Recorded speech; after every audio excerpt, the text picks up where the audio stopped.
The fourth phase in the criminal justice process is a trial itself.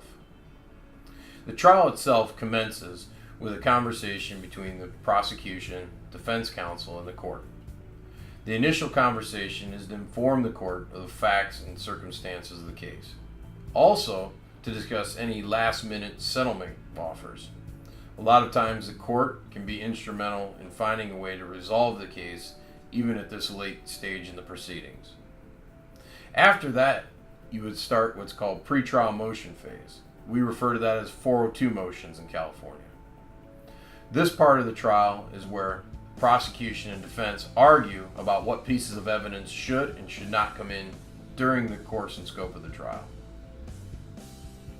After the pretrial motions are concluded, then the judge will bring in a panel of jurors. This process of jury selection is commonly referred to as voir dire. The voir dire process is the selection of 12 jurors and 2 alternates that will sit and listen to the evidence in the case.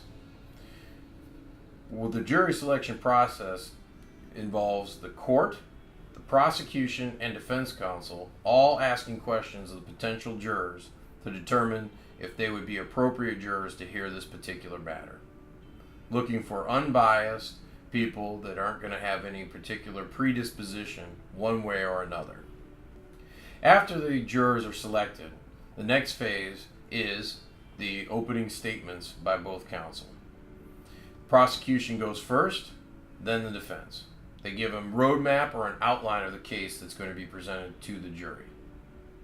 After both sides give the opening statement, the prosecution then puts on their case. They carry the burden, so they put on their case first. Their witnesses are direct examined by the prosecution, then cross-examined by the defense counsel. At the conclusion of the prosecution's case, the people rest, and the defense has the opportunity to put on its case. They'll put on their witnesses, the prosecution will cross-examine them. After the defense rests, the case is submitted to the jury by the court. They take all the evidence that was introduced during the course of the trial, they take the testimony they listened to, they take everything back to the jury deliberation room and make a determination as to guilt or innocence. After the jury has deliberated, they can either render a verdict of guilty, not guilty, or they can say that they're a hung jury. If the jury is hung, that means that they cannot unanimously decide one way or the other as to the guilt or innocence of the charged party. The result of a hung jury is the case may have to be tried again. It's up to the prosecution to determine whether they want to take the case to trial a second or even third time. If the person is found not guilty, the proceedings terminate. If there is a conviction, then the next phase would be sentencing. The sentencing will occur at a later date where the judge will determine an appropriate disposition of the case based on the conviction.